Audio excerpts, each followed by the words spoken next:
I'll start, Alex. How you doing? I'm good, thanks, Duncan. Yeah, really good. How are you? Good. Yeah, very good, thanks, mate. Yeah. Just can we start with the new signing that was announced today? I've seen him described as the most underrated player in the Premiership. Is that a fair assessment? Yeah, it is a fair assessment. He's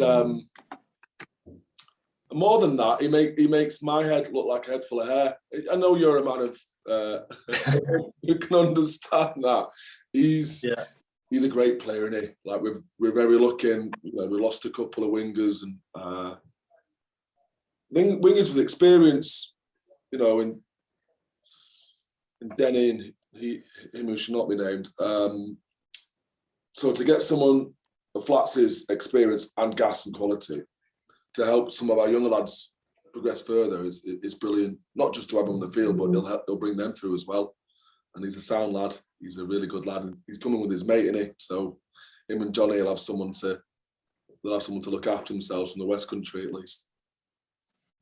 Sure, I've seen a statistic. He's beaten more defenders than any other player in the Premiership over the last 5 years, or something like that.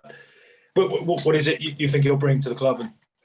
Well, it's funny to say that because in the interview where we had in the Zoom chat we had, I generally ask them, what they think the point of difference is, what they think their X factor is, and you see that, don't you, with Flats? He's like quick, sharp, finds the gaps. He's always making breaks. And he said, "I just love to work. I just love to work, like chasing kicks and all that kind of stuff." So the brilliance that you see in him comes on the back of his work rate. And I think the old winger that used to hang around on the wing and just cherry pick and finish, gone in it. That's yesteryear. You need players now who can chase up and back, who can work off the nine, around the field, who work at the back as well, really hard, like he does at Exeter. So it'll give us an energy. I think he'll make other players look good around him because of his work rate, particularly. And he'll be the first person to say that. Like he's more proud of his work rate than he's anything else. Sure. Was the draw with Bath a little bit tough to take on the way home? It's been tough for 2 days, mate. No, look, like if you said at half time, given the general malaise that we had and how we looked for the second 20 minutes, I probably would have taken that as a result. We kind of said that as coaches. But we missed 12 points from the floor, and we outscored him in terms of tries, and we were so dominant up front that we probably came away from it thinking that it was 2 points. As I said, 2 points begging as opposed to 2 points gained. You didn't have Manu for that game. Are you expecting back for Saracens this weekend? Fingers crossed. He's out there today. We'll manage him through the week, and if he's still feeling good and we've got a little bit of the captain's run Thursday, then he'll be good to go. Okay, thanks, sir. Cheers. Thanks, Duncan. Hi, Al. Hiya. How you doing? Yeah, good. There's a photo of a top table presser in 2010 at Saracens. It's got yourself, Mark McCall, Brendan Venter, Gustard, Vickers, Andy Farrell. Looks a bit like the Last Supper. But what is there? Can you talk about what that was like as an environment to learn for yourself as a coach? And you've got obviously senior players like Steve Borthwick who've gone on to coach as well. What were the conversations like? How much did you learn? What was the environment like?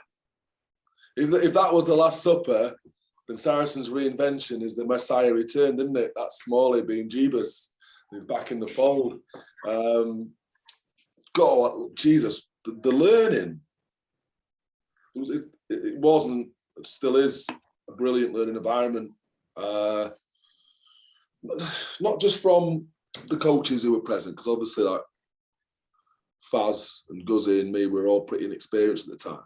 But players like coaches, you grow. You want to outdo them. You want to be better in your presentation, your communication skills. So you push each other on. The environment for me in terms of my growth was more to do with the players that we grew up with. And most of them are still evidently there, aren't they? But before them, you Neil de Cox and your Ernst Joubert and all those kind of guys. But it's coaching is one of them things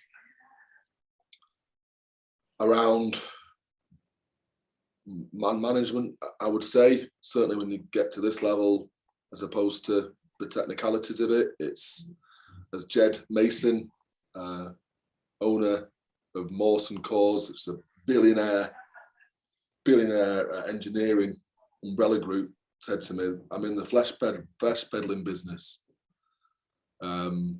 which is obviously not a very nice term to talk about the lads, but that is the case. You're not dealing with kind of rugby players so much, you're dealing with the players more, the people more so. So to be on a life cycle with a Jamie George from 17 through to 30, or an Owen Farrell, and to see how they've grown and how you've had to adapt and shift and change your coaching methodology along with them, so they're able to keep growing, was the best for me, the best experience I could have had. Because then at some point, whoever you pick up at this club, you've got a best picture for what it would look like for somebody else who succeeded, you know, depending on what their age is and probably what their position is, because they've been there so long. That's from a player's perspective, and I'll go back again and wax lyrical about Mark McCall, who is just a bona fide legend in my eyes. And if you say Flats is one of the most underrated players, and he's got to be one of the most underrated coaches. How has he not picked up international honours and duty? In his tenure, his 15, 17-year tenure at Saracens, when he's won everything multiple times over. But that's not, that's just my opinion. I still ring him up. On a monthly basis and have a natter and ask him about certain things which I'm unsure on. So it shows the kind of measure of the man.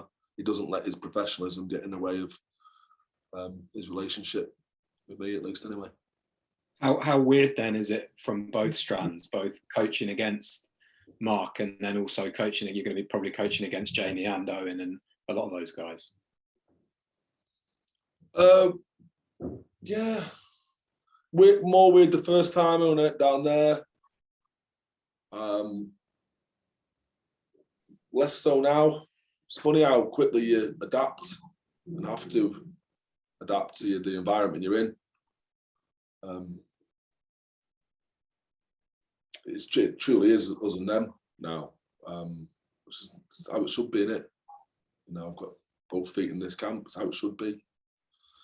We're staying down, so I'm going to be seeing Ian Peel all weekend. Him and his family. His family is staying at mine on Friday. He's staying in the hotel, but he's staying down on Saturday. And all the lads are staying down, so I might even see him Friday night. So there's still a lot of love for him, but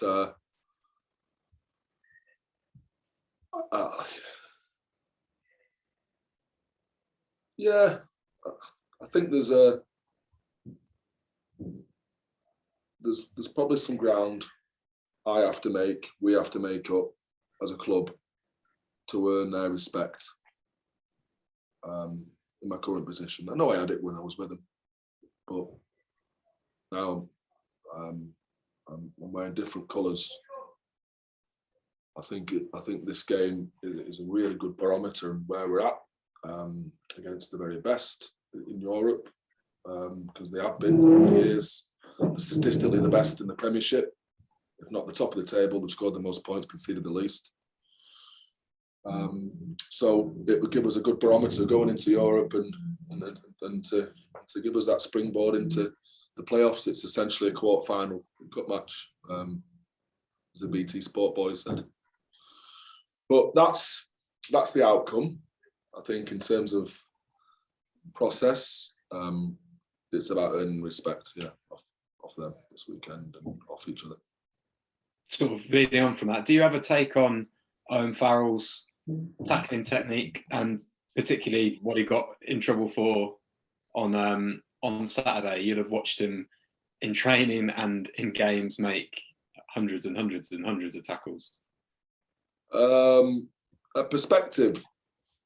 Only I've been asked about it before, haven't I? Because he's been sent off numerous times when I was trying to help him be his defence coach. He's a good defender. Because he wants to melt people. And sometimes that over enthusiasm means that he hits a little bit high, or he's not as in control of his feet as what he should be. But you'd rather have it that way than the other, wouldn't you? You really would. So I know there's a big push for headshots and all that kind of stuff. So it's important that everyone lowers their body height. But you run down his channel at your peril. We're not going to try and take any of them like head on, because there's easier ways to win collisions, isn't there? But like everyone, drop your feet, drop your height, and even if you're doing that through mitigating circumstances, you'll only ever get a penalty. And that's the key, isn't it? Drop your feet, drop your height. That's for everyone. Cheers. Hi Alex, how's it going? Hey, well, I'm good, thanks, pal. How are you? Yeah, all good, all good. Just a thought, having listened to Charlie's question there about the Last Supper coaching team. The RFU lined up the other day and said their strategy for beyond 23 is to embed an English coach with Eddie and then hopefully parachute them to be the head coach after that. Loads of those guys in that group with you would sort of be prime candidates for that sort of role. What do you make of that as a layout, as a system? Would it be something that interests those lads, someone like you? How do you feel about it all? At least it does for Big Faz, doesn't it? And Guzzy's already been there. I don't think I'm near ready yet. I haven't, like I said, I haven't proven myself. I've still got a ways to go and work to do here. For years, that's how I see my future, until we can build something that transcends me, until I can move on and I'm not even an integral part of it. That's the aim. But is it something that of course, every coach with the ambitions wants to coach at the highest level, and that's the highest level. So but a long way down the line. I think Small is ready for it now. He's got my vote. I think he'd be great for it. If Ireland don't want him, or maybe they could do a swapsies. I don't know how those things work between Andy Farrell and Smalley, but I think they're both really, really good coaches, and any international team would be lucky to have them. I think it's important that the powers that be as well get an understanding of what that head coach role looks like and needs to be. Past they might have gone for popularity, and that's not the case with Eddie. He's a great coach. He's done some brilliant things. Reached the World Cup finals, but if you're recruiting someone at that higher level for that much money, that has that big an influence on the country as a whole, then it should be researched to the extent they're doing. Just with Mark, his name's cropped up loads of times over the last decade, as it should have done. Do you suspect the reason why he's never been that bothered about it is just because he loves Sarri so much? He doesn't want the extra strain pressure. Has he ever been bothered about it? Do you know? Or because he never seems bothered about it when we ask him. If we ever mentioned it in the past, he's always just like laughs it off, doesn't he? Yeah, that's the nature of him, though, isn't it? Like, because he would never see himself worthy enough or good enough to maybe coach at that level, and maybe doesn't want to be in the spotlight as much as he would be, although vicariously he hasn't he, through other reasons the last few years. I would suspect he does love Saracens an enormous amount, as I did and still do, for the reasons I've mentioned before, for the family and friends I've got back there. But so for something to come along, it has to be huge. It has to break those kind of bonds of friendship that he's made and the foundations that he's laid. It has to be massive. There's only a couple of jobs in the land, isn't there? This one for me being bigger, but for him, there's only probably international and the Lions potentially that could interfere. Look, I'm talking on his behalf. It's not for me to do that.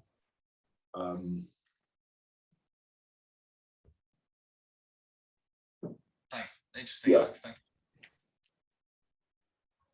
you. Hi, Alex. Just a quickie on last Saturday. After the match, you said it was going to be a bus trip of two halves Yeah. on the way home. Did you not let them have a drink until they got halfway back to Manchester? I don't put that on them. We stopped at the first service station, got a couple of crates in for them. But I didn't have one until I started the second half. I'll tell you that for certain. Yeah, it was one of them. And just who's staying with you on Saturday? Just Ian Peel. Ian and the Pippers, yeah.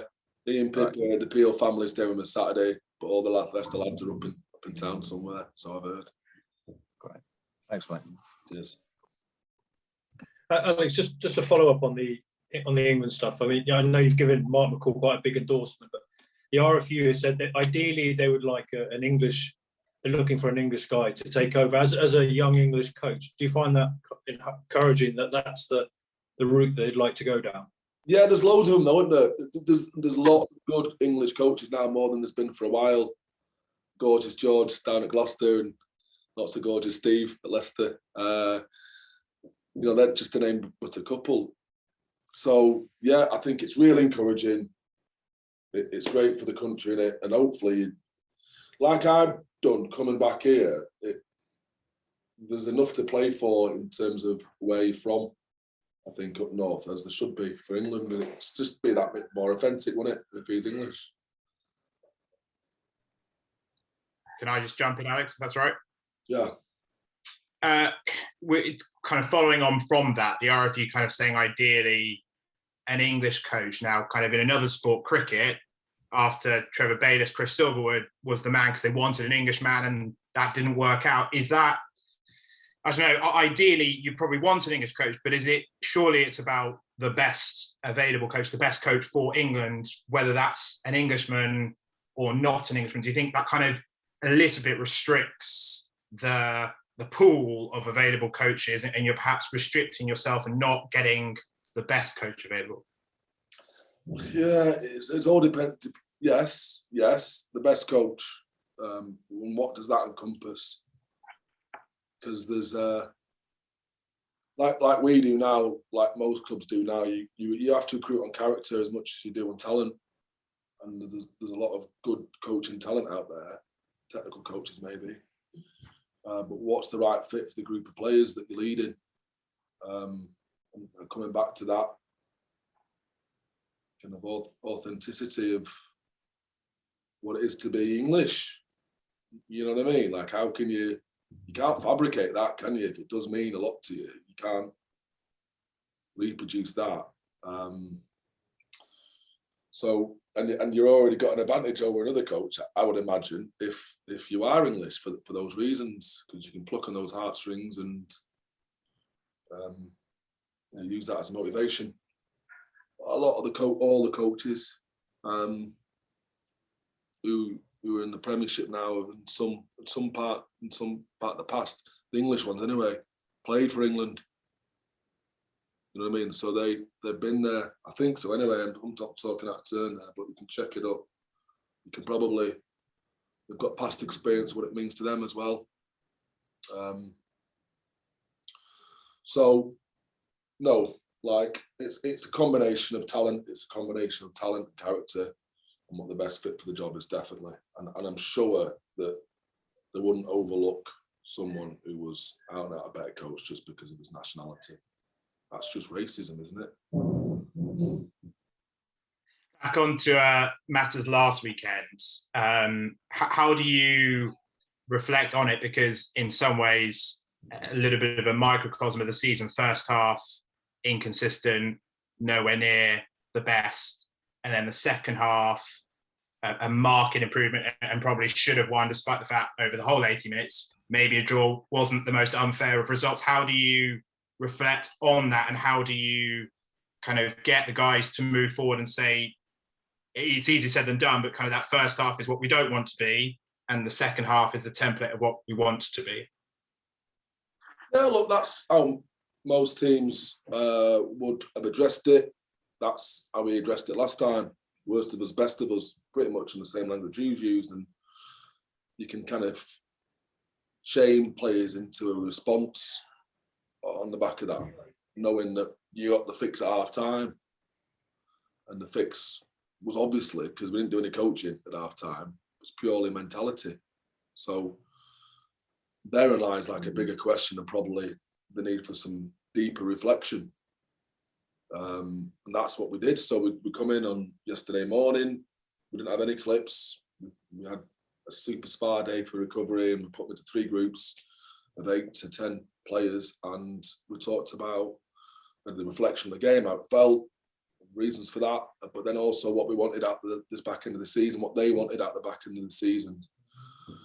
Because what it depicted was that, and it's an echo of what happened at Exeter for slightly different reasons. First half terrible, second half ace. That these boys react well off extrinsic motivation, off me, off them realising after they've collected themselves what needs to be done, and a rocket to go and do it. And that, as the last 3 weeks have proven, is not a means for sustained motivation. Anything extrinsic isn't.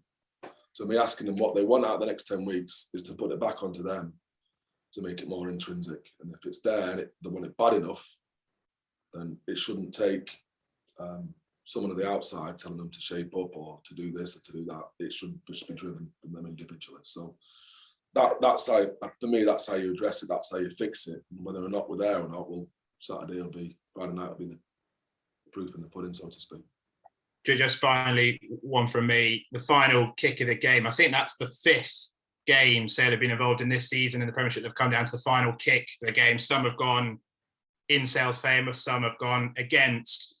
In hindsight, which is obviously a wonderful thing, considering 3 kicks have been missed before, do you think maybe on that specific day, that going to the corner would have been the right idea, or with the kick not being 50 metres out on halfway, that you would back, whether it be Faf, whether it be Rob Dupree, you'd back every time to kick, and maybe once out of 10 it doesn't go through, but you'd back them most times to do it? Yeah, hindsight's that wonderful thing, isn't it? 2 pence a bucket on Deansgate, so they say, up north. In hindsight, we should have gone for the corner because we missed the kick. But to counter your argument, like for the laws of probability, having missed 3 easy kicks already, and these guys are at worst 60% kickers, you're like, he's got to get this one. It's on the 15, it's 20 metres out, and I back him again. I still think I make the same decision because you play the probabilities, not the possibilities. There's a higher probability to get that kick than the probability of us driving them over. But we were on top in them all as well. I had a little chat about it on the bus, and like you've just done there, it's easy to put too much emphasis on the outcome of 1 kick as opposed to 20 minutes before half time where we conceded 3 tries. Shouldn't come down to it. Should never have come down to it. If we had a better mentality not to fall off the cliff in that first half. But that's what we addressed. Yeah. But I mean, look, it's good drama, isn't it? Good for the Speckers. Well, yeah, because I was looking through, and London Irish away, Paddy Jackson missed from halfway. Gloucester away, Tom Curtis missed a kick. Northampton away, George Furbat missed a kick in the 81st minute. Yeah. London Irish, Paddy Jackson missed another kick. So it's a weird trend. I don't think you can put your finger on why 5 out of the 20 games we played in have ended in a kick to decide the game one way or another. Yeah, I just hope this isn't a trend from the rest of my career because it's shocking for my health, terrible for my hairline. But look, I think it shows how tight the Premiership's been this year, doesn't it? And although, like you say, there's been some inconsistencies in our seasonal performance and our 80 minutes of performance, like the boys have got fight, like they truly dig in. And there's only those games that go down to the wire that kind of depicts that. So there's a couple of things you can take in it. All positives, I would say. Cheers, Alex. We're good there. Alex, can I just jump in? Oh, well, yes, of course you can. Where are you on a road trip? Yeah, I am on a road trip. Mr. Taxi.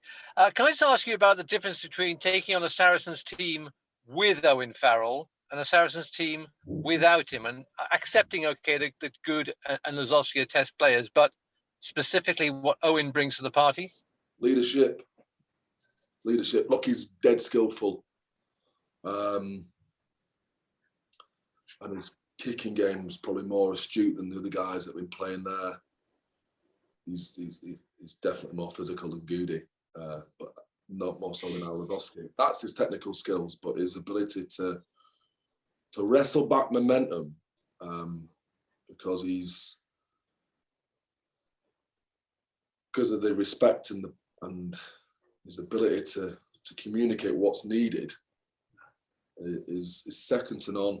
So, and the number of times like we've been in games, I'm like, God, how are we going to get out of this? And we haven't got, this is whereas there on the field, he's got them under the sticks, and they've just changed a little bit like what we did at half time, and that's what kind of I'm alluding to. Like the great teams, really good teams, have an ability, a leadership group to turn and swing the momentum of the game to their own appreciation of what's needed and how they can communicate that. And he's got that. Him and his dad have got that.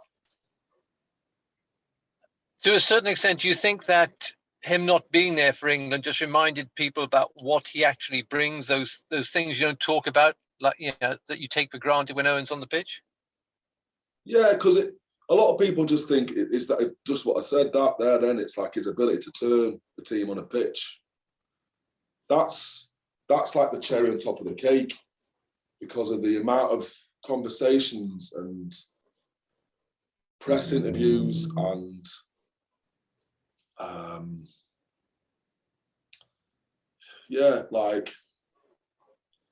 so Owen won't just know his role, he'll know everyone's role, right? And he'll have meetings with Eddie and with the attacking defence leaders, and they'll bring it all together. So his workload, aside from what does on the weekend, is a vast amount more than a normal player would have to undertake in a normal week.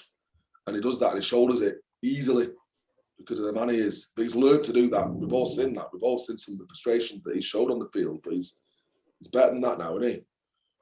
So I'm no doubt England have missed him for those qualities. And not just that, the people have to take up that slack. Their game suffers for it as well, because what he does in and around and on the field frees everyone else up. So you would have got, I'm sure, better performances by some of the other better players who've been around. Excellent. Thank you very much indeed. Cheers, Chris. I just thought of one more. If that's all right, Alex. No, keep it coming. When you were talking about Mark McCall earlier and giving him big licks, when we're sort of playing Guess Who and flicking down the names of who might succeed Eddie eventually, often we're left with Steve Borthwick, and the job that he's done at Leicester's been remarkable, hasn't it? Yeah. Playoffs in March and all that. What about him gives him a good shout for that job, do you think? And the man do you think he'd be ready for that step if it was to come? He's definitely got past experience, hasn't he? He has, as an assistant coach for two different nations. So I'd say he's probably the forerunner right now, Steve, given this track record this year as well. I think he'd be brilliant for it. Yeah, I don't like. I'm sure he's got work to do at Leicester as well. So, but yeah, that'll be on his. He's ambitious, isn't he, Steve? He went straight from playing to coaching Japan. That can't have been easy. Straight from an assistant coach to this role, which I know is not easy, and yet he's nailed them both. So, where's the ceiling for Steve Borthwick? Hasn't reached it yet, has he? What about him? What does he get out of players? I mean, that, as we've talked about, that transformation of Leicester's been pretty strong, hasn't it, under his leadership? Can you see his mark on it and his stamp, I suppose, and what he might get out of players that others can't manage to? Yeah, I do. Yeah, and I haven't looked at it in detail, but now you asked the question. Like, Steve was a player. He was a good player, Steve, wasn't he? And had an engine on him. But when you look at the second rows today, he probably wasn't physically at their level, height-wise, weight-wise, power-wise. And yet he maximised everything he could out of himself through his professionalism, through his work ethic, through his mentality. Like, he's another one. He never had a bad session out of Steve. And as a captain, he was never tired. He was never cold. He never complained. And you see that in his team. You see an intensity, a relentlessness, a work ethic that surpasses most teams. And you add a Sinfield to that job. They've now got a defence that I think that's one of the best in the league, just behind Saracens. So yeah, there's a lot out of that Leicester team that follows the traits of Steve Borthwick.